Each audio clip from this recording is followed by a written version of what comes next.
Bom, pessoal, então vamos começar aí, né, o nosso webinar. Primeiro, boa noite a todos. Eu gostaria de avisar que as perguntas vão ser feitas aí no Q&A, né? Então, vocês podem ir fazendo as perguntas, que no final da apresentação a gente vai ter um momentinho só para esclarecer essas dúvidas, certo?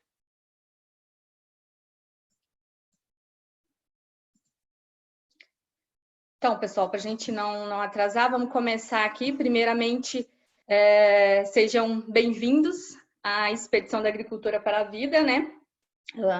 Meu nome é Simone, eu sou pós-doc na Unesp, em Botucatu. A gente trabalha no laboratório, eu trabalho no laboratório chamado Agrimip, que trabalha com estratégias de manejo integrado de pragas.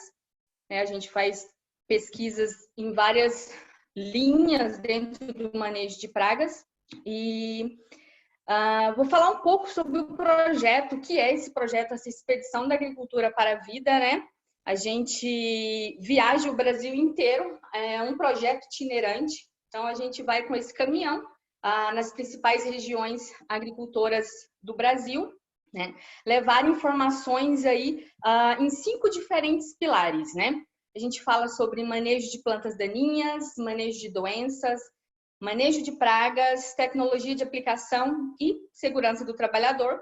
Então, é uma equipe de pesquisadores, né? A minha responsabilidade nesses eventos geralmente é falar sobre pragas e doenças. E a gente tem mais outros 2 profissionais que falam de plantas daninhas e tecnologia de aplicação. Vocês, durante essa semana aí, desses eventos de boas práticas, vocês vão conhecer esses profissionais. Esse projeto, pessoal, é um projeto inovador na área de boas práticas agrícolas, né? A Corteva, ela foi aí bem inovadora nesse sentido. Desde 2006 e 2016 existe esse projeto. Já foram mais de 4.000 pessoas treinadas em 246 eventos, então já tem bastante gente sendo treinada aí nesse sentido. E o diferencial deste projeto é realmente a dinâmica que a gente tem, né? É sempre prática, um treinamento de 3 horas e meia, normalmente, né? Cada pesquisador tem o seu momento aí para falar.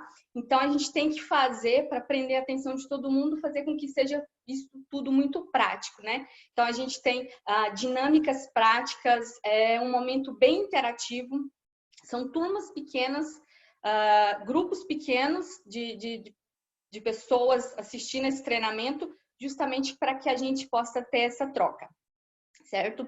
Então, o que vocês vão ter aqui hoje é só uma pequena parte, né? Uma parte do assunto, de um dos assuntos que a gente aborda lá no caminhão de boas práticas agrícolas, né? Então, o tema desse webinar hoje é o papel da seletividade no manejo integrado de pragas, né? Como integrar o controle biológico e o controle químico. E tudo isso, a origem desse tema, né? Tudo isso sai de dentro do manejo integrado de pragas. Né? Porque a gente ouve se falar há muito tempo em MIP, né? Vamos utilizar o MIP. Na prática, existem algumas coisas que devem ser levadas em consideração. Então, eu tenho certeza que muitos de vocês já viram aí esse quadro, né? Essa casinha, né? Que a gente fala dessa construção do MIP, que tem como base aí a coleta de informação do campo. Lembrando que dentro do manejo integrado, nenhuma decisão é tomada por achismo, tudo existe muito solidificado em um alicerce que parte do princípio da identificação de pragas e inimigos naturais. E aqui a gente já vê a importância da seletividade que a gente vai falar justamente nesse primeiro item, né? Que é aí a identificação não só de separar, eu tenho um lagarto, eu tenho um percevejo na minha lavoura, mas o que eu tenho de inseto benéfico que pode estar contribuindo para o manejo de pragas secundárias, por exemplo, né? Então, ter essa coleta de informações para que a gente tenha uma tomada de decisão de como colocar essas ferramentas, né? Eu vou usar um controle químico e o controle biológico, como que eu vou usar essas 2 ferramentas? E aí, existem alguns problemas que não funciona tudo muito redondinho. O pessoal que está no campo, a gente que está no campo, a gente sabe que as coisas não são tão redondas, né? Muitos problemas acontecem quando a gente fala em manejo de pragas. Um dos problemas que a gente ouve relatos é o fenômeno de ressurgência. O que é esse fenômeno de ressurgência?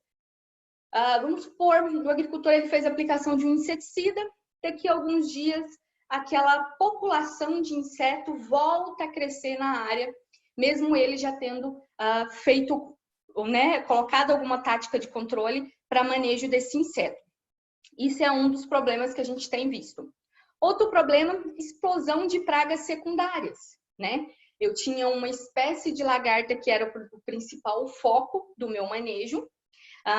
Eu fiz o controle dessa espécie, alguns dias vem ali uma outra espécie de praga, que antes não era problema, e passa a ser problema na minha lavoura. Então, a gente tem esses dois problemas aí, que as hipóteses que existem aí pela causa, né, dessas questões, um dos fatores é a eliminação dos inimigos naturais. Lembra ali na casinha do MIP que a gente tinha a identificação de pragas e inimigos naturais? Então, esse fenômeno de ressurgência e explosão da praga secundária, uma das causas mais aceitas é exatamente a eliminação desses inimigos naturais. Existe aí consenso, por exemplo, no meio da entomologia, que a gente tem aí uma praga muito importante hoje, que é a lagarta falsa medideira, que no passado ela era controlada por fungos entomopatogênicos. A gente vai falar sobre controle biológico. Então, a gente tinha inimigos naturais que controlavam essa espécie de lagarta. Então, a partir do momento em que, por alguma estratégia de manejo, você tem, por exemplo, a aplicação de fungicidas na sua área, você elimina alguns inimigos naturais e ocorre a explosão de uma nova praga ganha status de praga primária. Certo? Isso é um dos fatores. A gente tem outras hipóteses, como remoção dessas espécies antagonistas, né? Estímulos direto em relação à fecundidade, ou indireto, né? Em relação à fecundidade da praga, mas não são as principais questões, de modo geral, quando a gente fala em ressurgência de pragas, né? Um outro fator que a gente tem que levar em consideração aqui é a resistência, né? No momento em que você está utilizando uma estratégia de controle, seja uma planta BT, como a planta BT, por exemplo, né? A gente tem que levar em consideração essa resistência. Então, vou explicar rapidinho aqui como seria essa resistência. A gente tem aí, na nossa população de insetos, algo chamado variabilidade genética. Então, essa variabilidade genética, ela vai me dizer o quê? Que eu sempre vou ter indivíduos resistentes nessa minha população, certo? Esses indivíduos resistentes aqui, como vocês podem ver, está simbolizado pela mariposa vermelhinha. Eu vou ter também, a grande maioria vai ser suscetível, a mariposa azul, né? E eu tenho ali o heterozigoto, que também vai ser suscetível. Então, o que acontece, por exemplo, quando você usa uma planta BT? Usei a primeira vez uma planta BT. Então, a maioria dos meus insetos, a grande maioria, ela é suscetível, certo? Com o passar do tempo, o que acontece? Na geração seguinte, eu já tenho o aumento do indivíduo que é resistente, porque ele se alimentou da planta BT, certo?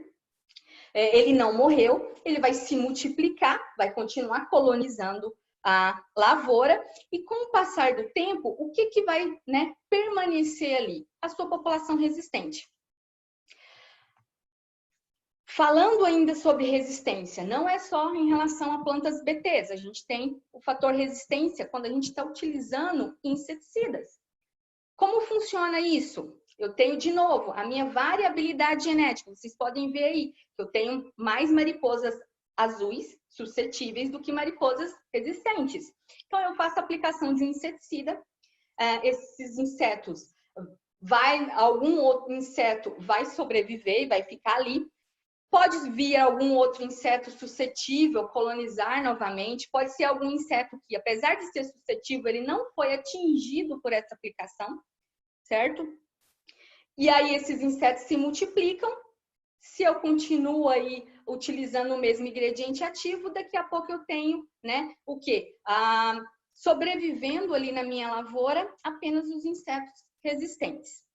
Então, isso faz com que essa minha eficiência de controle, essa população de pragas na minha lavoura, ela comece a aumentar de uma forma descontrolada. E aí a gente volta de novo para o MIP. Então, se eu tenho todos esses fatores de ressurgência, eu tenho pragas secundárias ganhando status de pragas primárias, eu tenho resistência ocorrendo no campo, aí eu preciso voltar para as estratégias de manejo integrado. Preciso buscar outras ferramentas de controle, correto? Então, a gente tem aí dentre as ferramentas, né, dos pilares, das paredes da nossa casa, a gente tem várias paredes para construir essa casa de manejo, né? Eu costumo sempre dizer que eu não coloco telhado em uma casa que tem uma só parede, não é? Quem já viu uma construção aí, sabe que nunca uma construção ela vai ter uma única parede para sustentar o telhado. Você precisa de, no mínimo, 2 estratégias. E é aí o princípio do MIP, né? Então, falando nessas estratégias, como a gente está propondo falar das principais estratégias que a gente tem hoje aqui, que é o controle biológico e o controle químico, né? Como integrar, o quanto esses inimigos naturais que a gente identificou ali na base do nosso programa de manejo, o quanto esses insetos são importantes.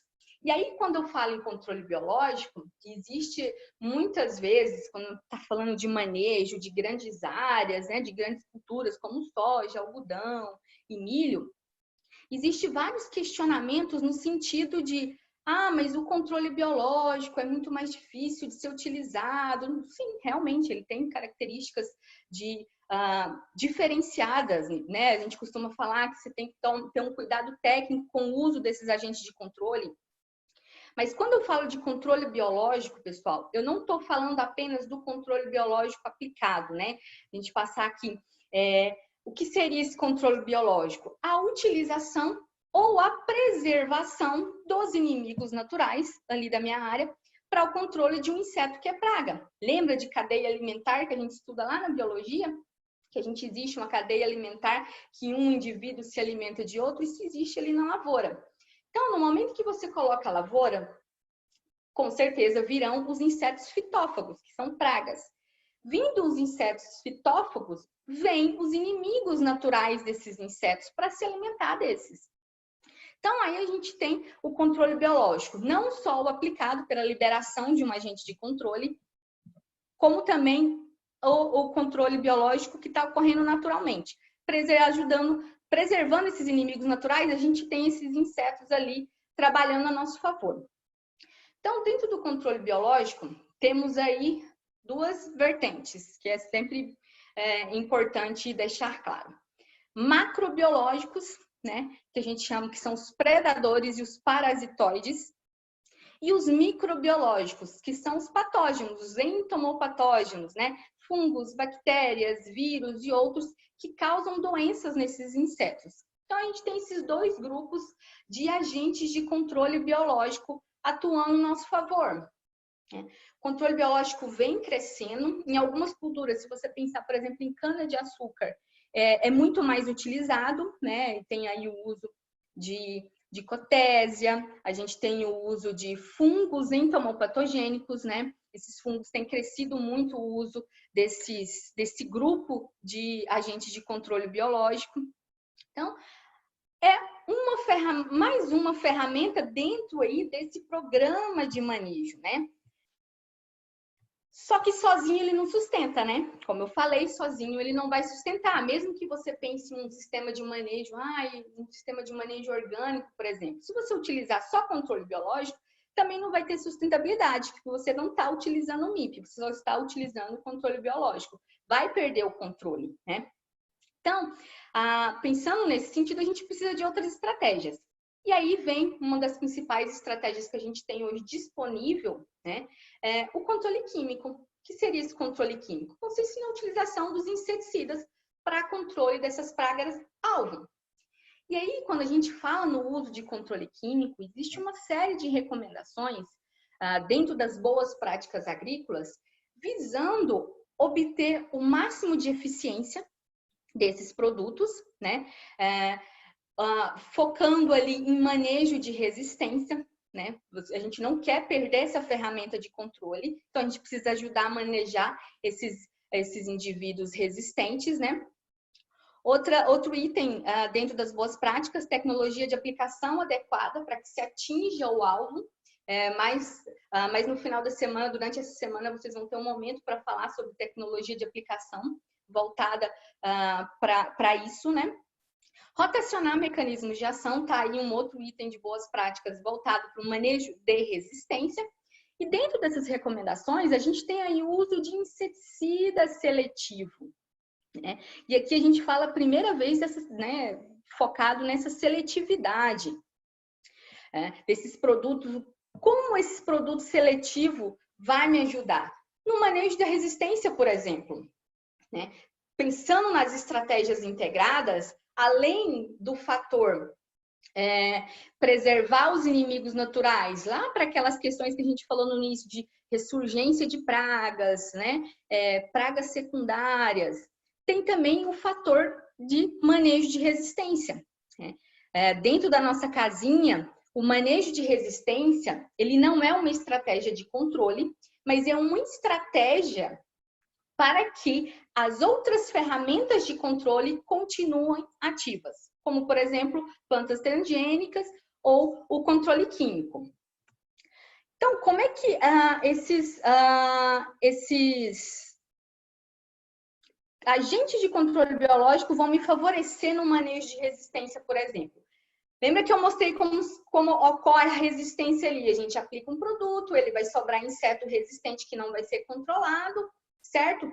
Quando eu estou trabalhando com manejo integrado, em que eu sei que eu utilizei um produto químico seletivo, a gente vai falar sobre essas características da seletividade, né?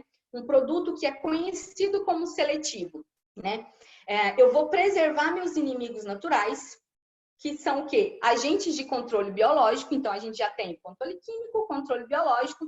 Então, o que acontece com esses indivíduos? Vamos ver aqui. Então, aqui a gente tem a foto aqui da pulverização e de um inseto, né? Então, nesse sentido, o que acontece? Eu fiz uma aplicação. Então, eu fiz essa aplicação e ele eliminou a grande maioria dos meus indivíduos, correto? Só que vai sobrar indivíduos. Lembra dos indivíduos resistentes? Esses indivíduos resistentes, eles podem estar sendo controlados pelos inimigos naturais que eu estou preservando. Então, ele vai reduzir a frequência desses indivíduos resistentes ali no campo, né? E vai ser um controle adicional. Então, quando eu falo em construir o manejo, então eu tenho várias paredes. Então, eu tenho um inseticida que me deu 75, 80% de controle. Mas eu preservei os inimigos naturais, que vai reduzir ali mais 10%, 15% da minha população de insetos pragas. E aí eu consigo construir de forma sustentável o meu manejo de insetos. Só que como integrar? Para integrar o controle químico, seja ele inseticida, fungicidas e herbicidas. Agora eu falei algo que eu não tinha dito antes, né? Até então eu estava falando de controle químico, falando de inseticidas. Por que falar de fungicidas, herbicidas e outros produtos ali que se encaixam dentro do controle químico? Por exemplo, se eu estou utilizando um fungo entomopatogênico, um metarrísio, né, que é utilizado bastante lá na cana-de-açúcar, por exemplo. Se eu estou utilizando um fungo entomopatogênico, eu tenho que me atentar para a seletividade dos fungicidas que eu estou utilizando voltados para doenças de plantas, né? Então, eu não utilizo só o inseticida na minha lavoura, né? Eu utilizo herbicidas, fungicidas. Então, nesse momento, eu tenho que me atentar para a seletividade. Aquele fungicida que eu estou utilizando para o manejo de doença, ele tem algum efeito sobre o fungo entomopatogênico, que é inimigo natural da minha praga? Né? Então, a gente precisa se atentar, porque dentro do controle biológico, lembra, a gente não tem só parasitoide, um inseto que controla outro inseto. A gente tem também esses fungos, vírus e bactérias entomopatogênicas. Então, vamos ver aí como funciona esse integrar o controle químico com o biológico. Seria essa seletividade. O que seria essa seletividade, né? É a qualidade ou a capacidade de ser seletivo. É isso. O meu fungicida ou o meu inseticida, ele vai matar o meu alvo, ele vai atingir o meu alvo, mas ele não vai ter efeito, ele não vai prejudicar a minha comunidade de inimigos naturais. E aí, essa seletividade, né? Quem vai me dizer dessa seletividade? Quem é que diz se o produto é seletivo ou não? Em relação à seletividade fisiológica, que a gente vai falar agora há pouco, a empresa vai te dizer. Quem detém, quem comercializa o produto, ele vai dizer, o meu produto é seletivo ou o meu produto não é seletivo. Se ele não fornecer essas informações, aí a gente consegue descobrir através de pesquisa essas questões de seletividade ou com base no grupo químico desse inseticida, né? Então, pessoal, seletividade fisiológica, seletividade ecológica. O que é, então, a seletividade fisiológica? A seletividade fisiológica, ela está relacionada à molécula do produto. Diz respeito ao produto e como ele atua no inseto. Então, quando eu digo que o meu produto, o meu defensivo agrícola, ele é seletivo, né, o meu inseticida, quando eu estou dizendo que ele é seletivo, quer dizer que ele afeta a praga-alvo, né, que eu desejo controlar, e não afeta meu inimigo natural. Então, mesmo o inimigo natural que está ali no campo, tendo contato com esse produto, ele não vai morrer. Então, você vai preservar esse inseto que é benéfico. Quando eu conheço o meu produto e eu sei que ele não é seletivo, então aí a gente tem duas questões. Ele afeta tanto a praga quanto o inimigo natural. É o que a gente chama aí, de modo geral, esses produtos de largo espectro, né? Ele vai matar todos os indivíduos, todos os insetos que eu tiver ali. Mais pra frente eu vou mostrar os grupos químicos e a gente consegue visualizar de uma forma melhor isso aí. Então, isso a gente falando de seletividade fisiológica. Lembrem-se, tem a ver com a molécula do produto. Tenho também a seletividade ecológica. O que é essa seletividade ecológica, né? É meio que, né, a diferença entre o inseto praga e o inseto natural em relação ao tempo e espaço, né? Então, quando eu utilizo, muitas vezes eu não posso utilizar a seletividade fisiológica, por exemplo, né? Porque eu falei ali que, por exemplo, produtos de largo espectro que vão matar tanto a praga quanto o inimigo natural, são os não seletivos, tá? Então, eu não vou usar um produto não seletivo, eu vou precisar usar em algum momento, né? Essas moléculas, a gente não pode descartar uma molécula, um produto, só porque ele não tem seletividade. Porque lembra que quando a gente falou de manejo do uso de controle químico, que a gente tem outras práticas agrícolas, que uma delas é rotacionar os mecanismos de ação? Então, se eu vou rotacionar esses mecanismos, em algum momento durante o ciclo da cultura, eu vou ter que utilizar um produto não seletivo, fisiologicamente falando, né? E aí eu vou optar, talvez, por utilizar a seletividade ecológica, né? Daí, como falei, está relacionado a tempo e espaço. Eu posso optar por utilizar o produto, esse inseticida não seletivo, em um momento em que eu tenho o meu nível populacional de inimigos naturais mais baixo. Volto lá nos princípios do manejo integrado, que é a gente estar sempre monitorando praga e inimigo natural, né? Então, a gente tem aí essas questões, essas diferenças ecológicas. Um outro, né, ponto importante aí na seletividade ecológica é, por exemplo, o uso de produto sistêmico. Sistêmico em relação, né, que transloca na planta. Ou seja, esse produto ele vai afetar a praga, mas não afeta o inimigo natural. Por quê? Para que o inseto adquira essa molécula, ele precisa se alimentar da planta. Se meu inimigo natural, ele não se alimenta da planta, ele não vai ingerir a molécula desse inseticida, correto?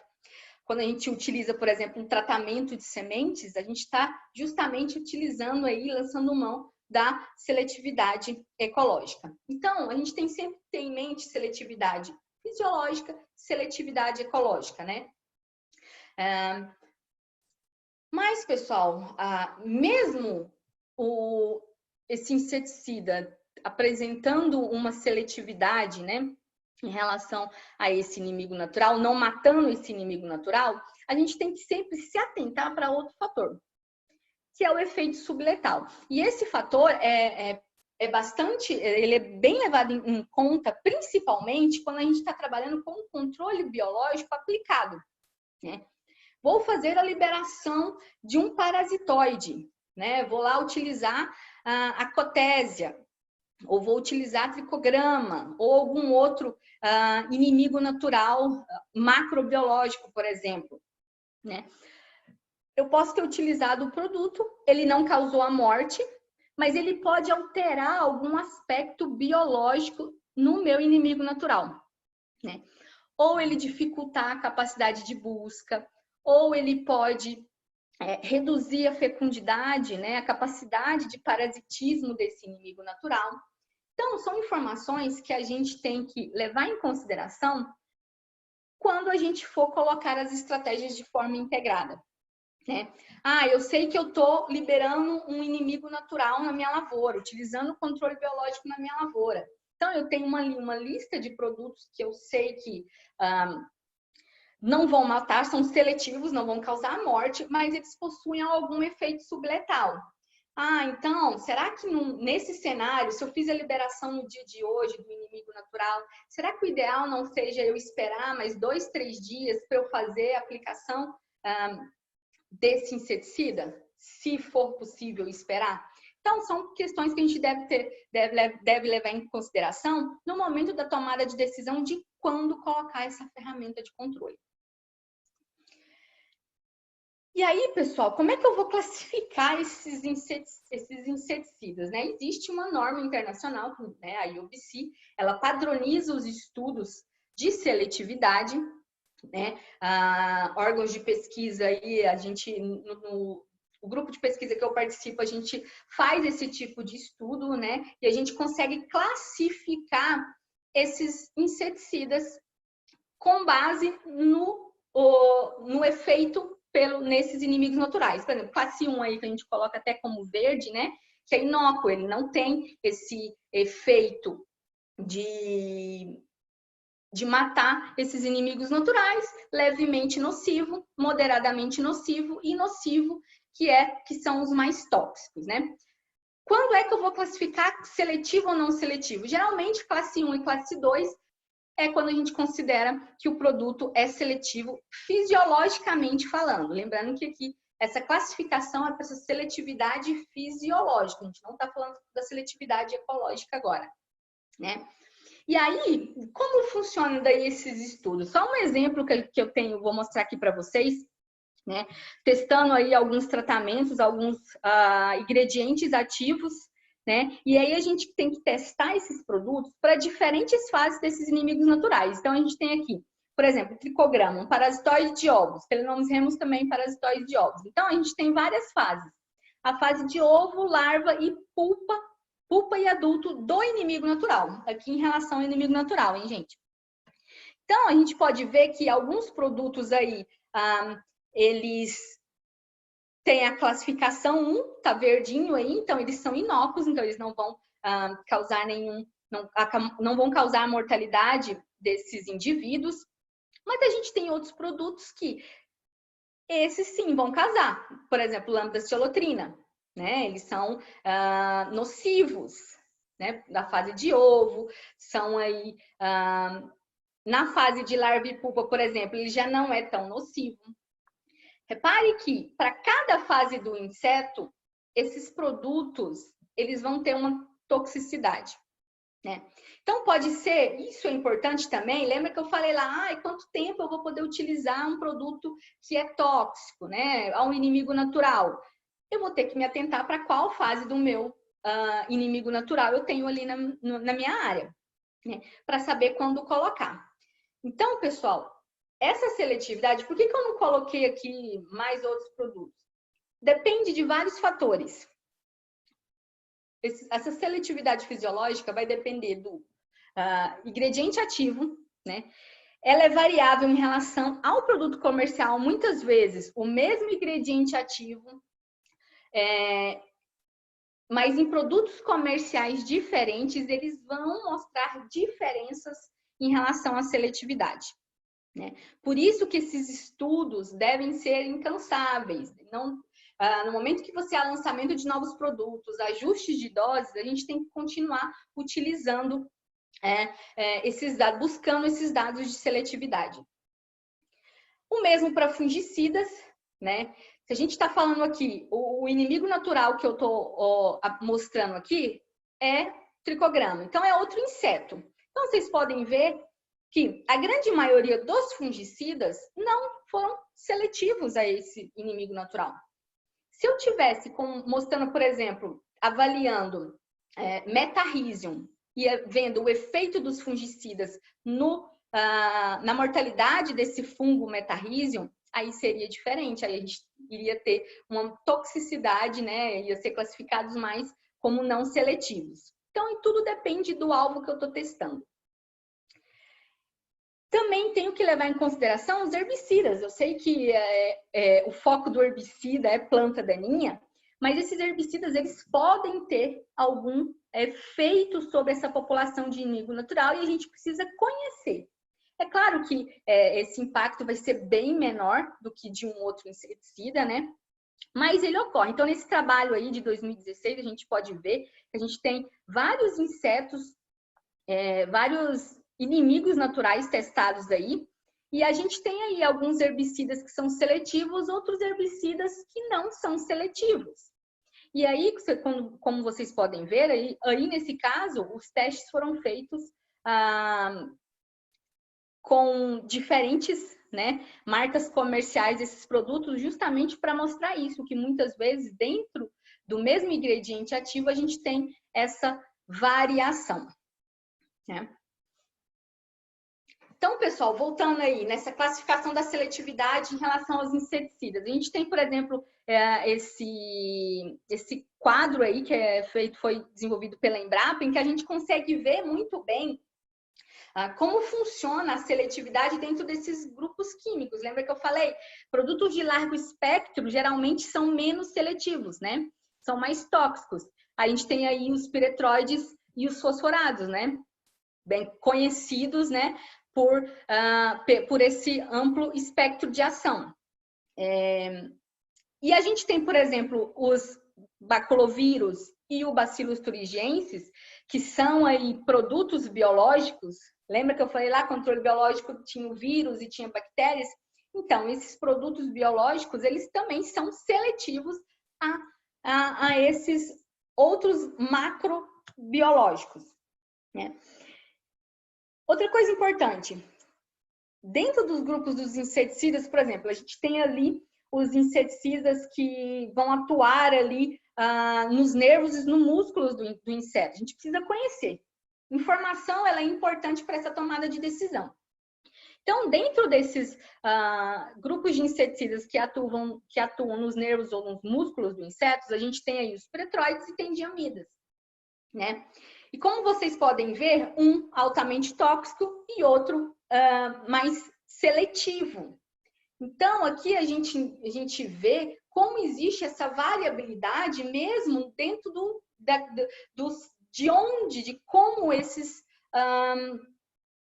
inseticidas estão atuando no controle dos insetos, né? Se a gente vê aí, pegar os inseticidas que atuam no sistema digestivo do inseto, por exemplo, se a gente vê aqui, como por exemplo, os BTs, né, vão ser mais seletivos. Os que atuam na muda, né? O que é a muda? É a equidise do inseto, é quando o inseto ele vai se desenvolvendo, ficando mais velho, né?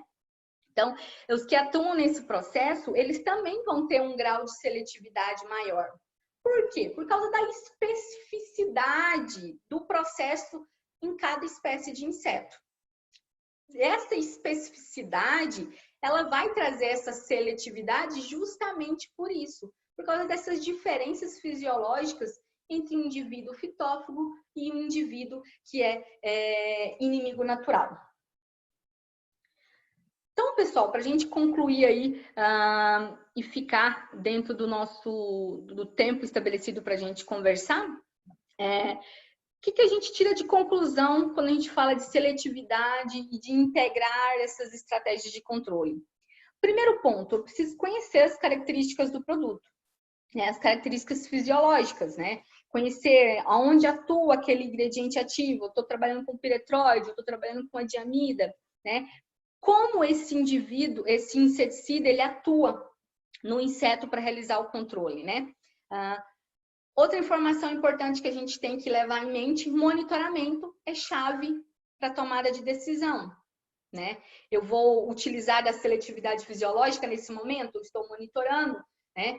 Nesse momento eu preciso utilizar a seletividade ecológica. Não, nesse momento eu vou ter que utilizar a fisiológica, porque eu não tenho como utilizar a seletividade ecológica. Então, a gente precisa estar monitorando para que a gente tenha essa tomada de decisão mais assertiva, né?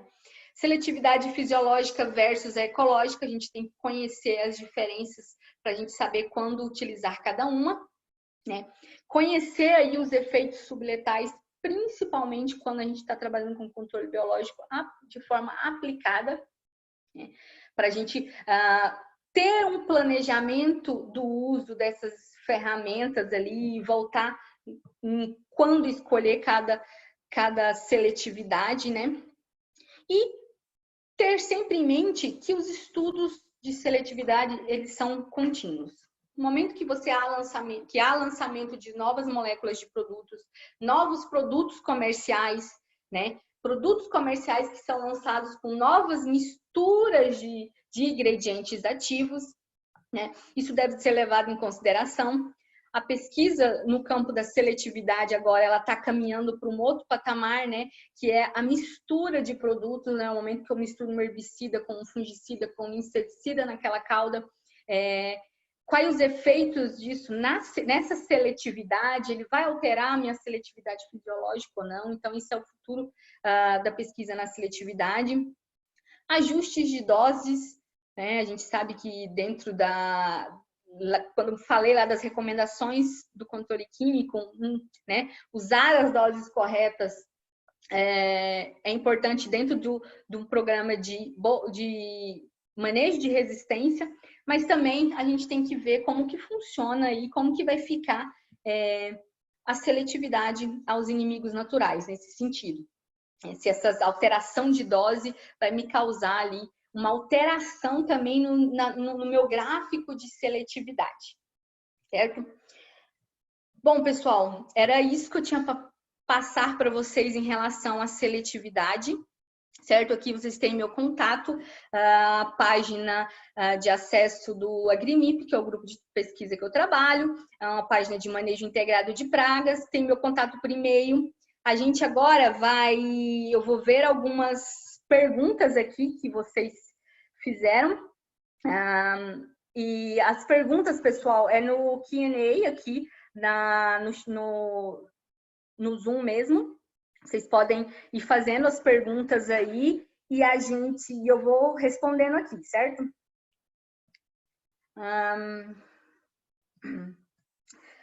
Tá, aqui a gente tem uma pergunta, não sei se, não vou falar o nome da pessoa, mas a pessoa, se ela tiver ainda, ela vai conseguir ver. Pergunta: quando se usa inseticida de 2 mecanismos de ação, pode ter uma resistência cruzada justamente por usar 2 mecanismos distintos, né?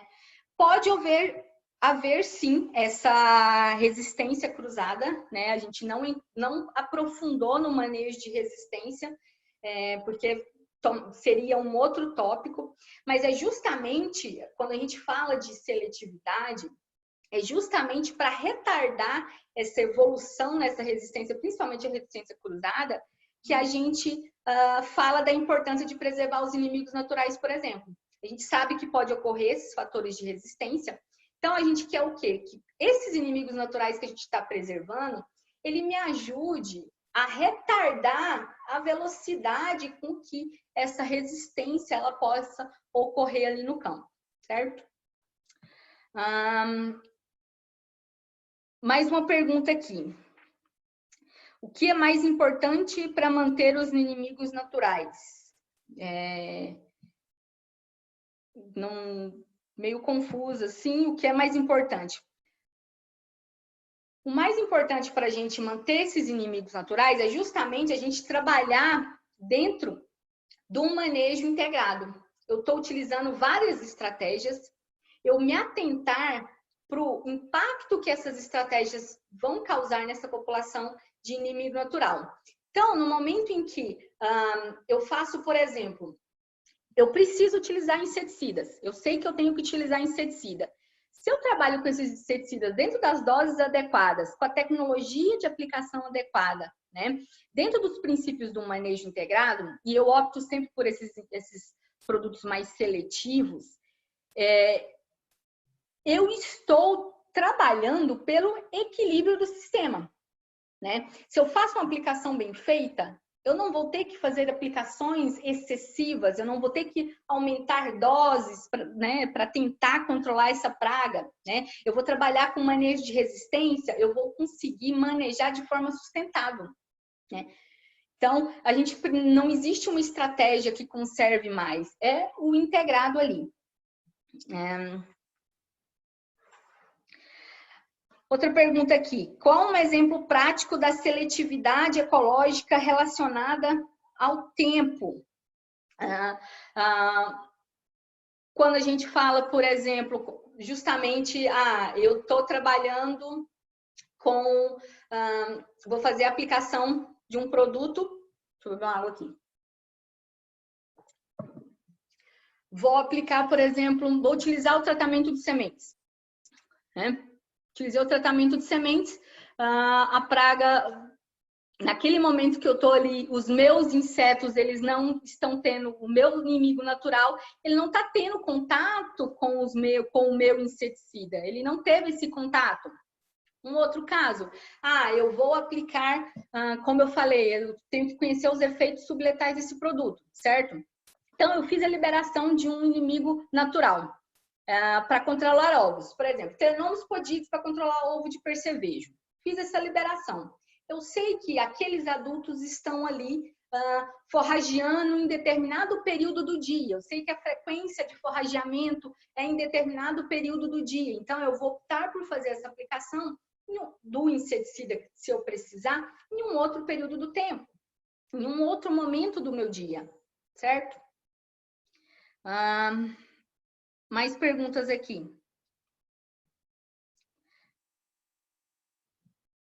Alguém tem mais... Pessoal, perguntas lá no Q&A, viu? Por favor. Só as perguntas que forem enviadas lá que a gente vai conseguir pegar e responder.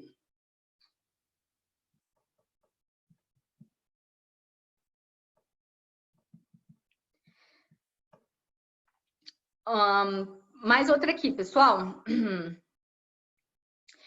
Poderia indicar materiais para ler sobre seletividade dos inimigos naturais? Pessoal, existem, se vocês forem no Google, vocês conseguem ali colocar lá seletividade de inseticidas a inimigos naturais. Vem uma série de produtos, de artigos acadêmicos, né? Se a gente fala de seletividade, de artigos mais técnicos, aí mais técnicos no sentido assim, com a linguagem mais popular e não científica, vocês vão ter que procurar aí dentro das empresas que estão sempre divulgando aí essas informações. Outra pergunta aqui. Gostaria de saber qual a diferença entre produto seletivo e produto sistêmico. São coisas que não tem nada, não é que não tem nada a ver, mas são questões diferentes. Produto sistêmico é em relação à translocação dele na planta, né? E produto seletivo, quando a gente fala num produto seletivo, aí depende em relação à questão de afetar a praga e não afetar o inimigo natural. Então, são questões diferentes. Um produto sistêmico, ele é seletivo de forma ecológica ou fisiológica. Eu posso ter um produto sistêmico que ele vai ser seletivo ao inimigo natural. Então, não é que existe uma diferença. A sistematicidade do produto não tem a ver com... não é uma classificação ali dentro da seletividade.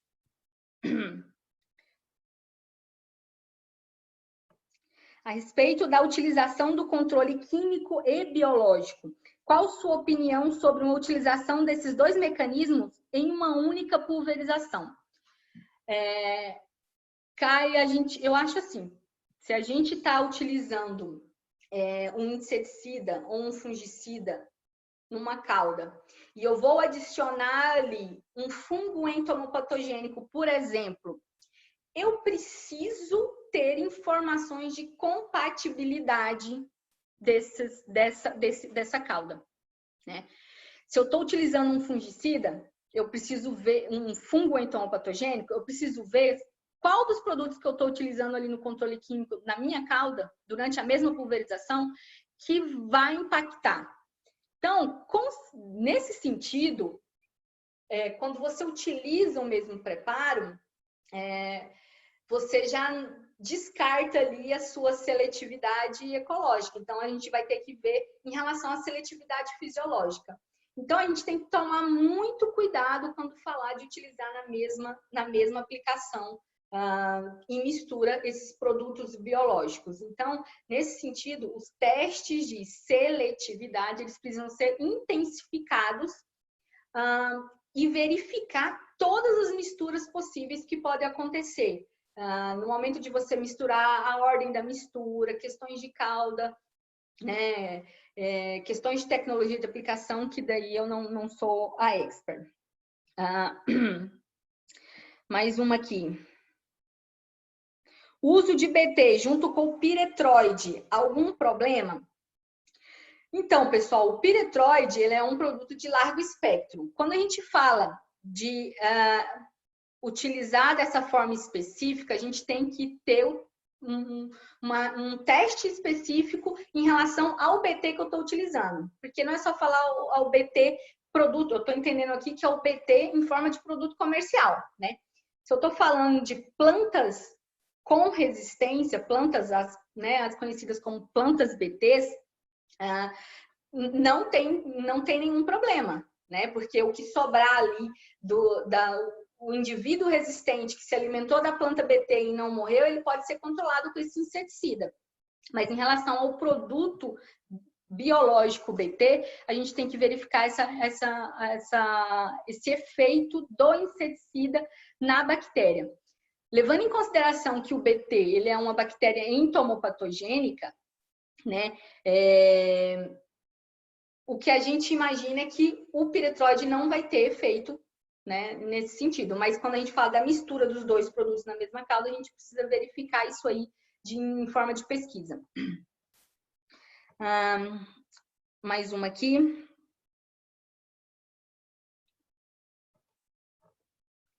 O produto sistêmico só atua no inseto se for consumido, e no momento da aplicação, eles não podem matar o inseto se o alvo for atingido? Pessoal, aí entra em relação à sistematicidade, em efeito de controle desse produto. Geralmente, esses produtos sistêmicos, né, depende do mecanismo de ação desse produto sistêmico, né? Quando eu falei sistêmico, eu falei em relação à translocação ali na planta, né? Então, no momento da aplicação, eles não podem matar o inseto. Quando a gente fala nisso, produto sistêmico, geralmente você tem também misturas com produtos de contato, né? Então, aí sim. Então, é complicado você falar se vai matar o inimigo natural ou não. Qual o seu ponto de vista sobre aplicar produto BT sobre plantas com tecnologia BT? Você está acelerando o processo de resistência, né? Acontece muito do pessoal querer usar o produto BT em áreas de refúgio, por exemplo. você está colocando, dentro da questão da resistência, você está colocando o mesmo mecanismo de ação naquela população de insetos, né? Então, você não está fazendo um manejo de resistência, você está forçando a resistência ao BT. Mais um aqui. Fazendo o acompanhamento das pragas dentro do campo, em uma grande área, é melhor entrar com medidas biológicas antes de atingir o nível de ação, ou é melhor entrar com controle químico primeiro, esperar o residual diminuir e posteriormente entrar com controle biológico? Pessoal, o controle, quando eu mostrei ali, o controle de pragas, independente da estratégia que você está utilizando, ele só deve ocorrer quando atinge o nível de controle. Se não atingir o nível de controle, não é porque não atingir o nível de ação que eu vou então colocar um biológico. Os produtos biológicos, eles têm que ter o grau de eficiência, assim como os produtos químicos, né? A não ser que o nível de ação para o controle, aquele agente de controle biológico específico, seja um nível de ação diferente do que é utilizado para o controle químico. Aí sim. Mas essa de a gente ainda não atingiu o nível, então eu vou colocar um biológico. Não, não é essa a regra. Como a agricultura digital pode ajudar o MIP? Né? A gente falando aí dessas ferramentas, principalmente de monitoramento, né? Eu acho que o grande benefício dessa agricultura digital, um dos fatores principalmente melhorar ferramentas de monitoramento, né? Facilitar ali o acesso a essa coleta de informações no campo e isso ser mais rápido, né? Para a gente ter um tempo de planejamento e de estratégia para colocar as ferramentas de controle.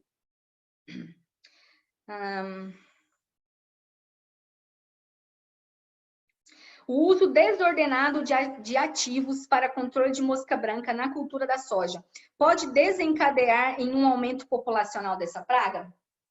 Sim, pessoal, quando a gente utiliza uma única ferramenta de controle, né? Lembra lá no início que eu falei de ressurgência, né?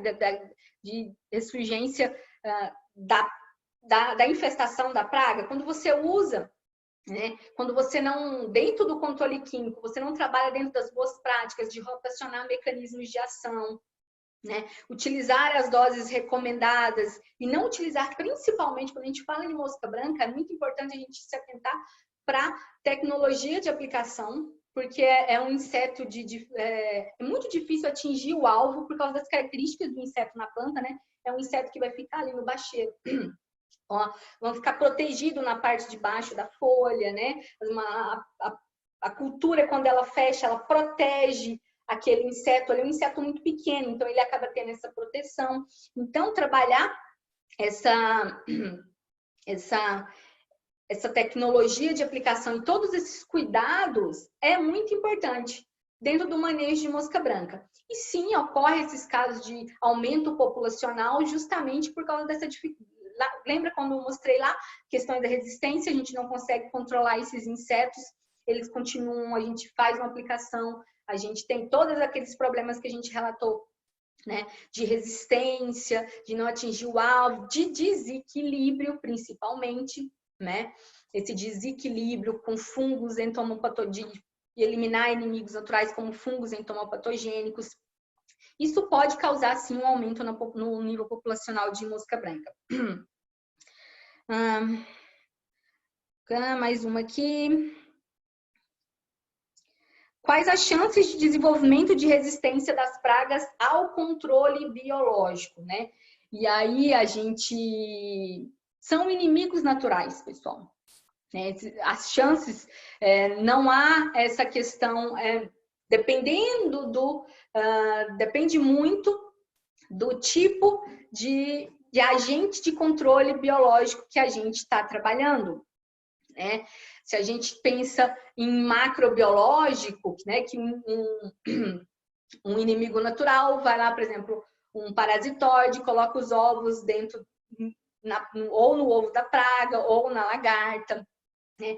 As chances são menores, mas a gente falar, por exemplo, em vírus ou bactérias, a gente pensa em baculovírus ou o próprio BT, por exemplo, né? A gente tem aí casos de resistência às plantas BTs, né? O mecanismo de ação mesmo do produto BT. Então, pode ocorrer nesse sentido, assim, quando esses produtos biológicos têm um mecanismo de ação específico.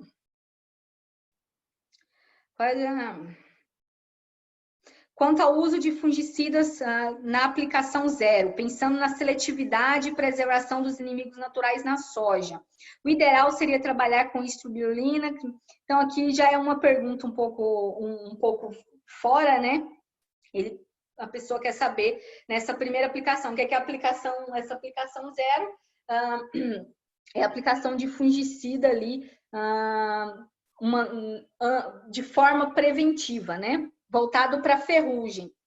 Então, pensando na seletividade, a gente teria que, nesse momento, né, volto para o monitoramento, né? Eu preciso entender, eu não posso tomar uma decisão unicamente voltada aos inimigos naturais, porque eu preciso ver dentro desses fungicidas, o foco principal da minha tomada de decisão é o controle da doença, né? Nesse momento aqui. Então, se eu não estiver aplicando um produto biológico que seja um fungo, por exemplo, não vai ter importância, né? Agora, se eu estiver utilizando, nesse momento da aplicação zero, eu fiz uma aplicação de metarrhizium, ou vou fazer uma aplicação de metarrhizium na mesma época ali, ou bovéria, algum outro fungo.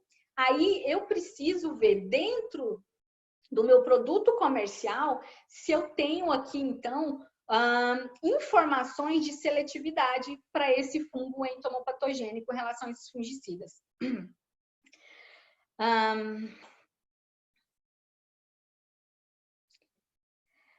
Gente, eu acho que a gente já está finalizando. Se vocês tiverem mais alguma pergunta, né, podem ir nas páginas que eu passei para vocês, as páginas do Agrimip, né?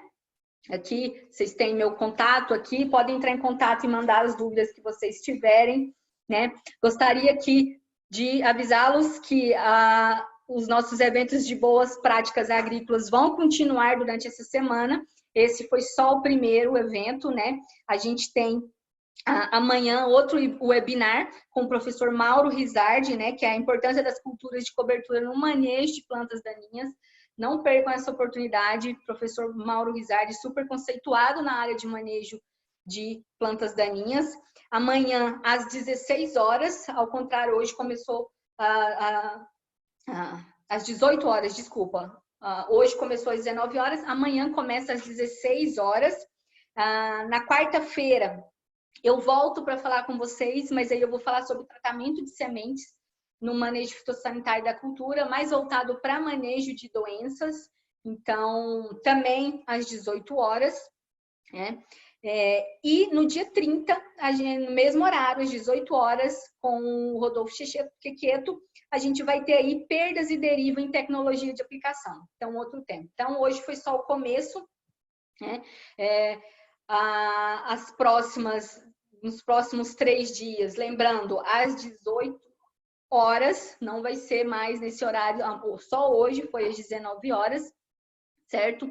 Então, eu espero que todos voltem para prestigiar os meus colegas e continuar aí com a expedição da agricultura para a vida, certo? Muito obrigada, pessoal. Agradeço a paciência de vocês e até a próxima.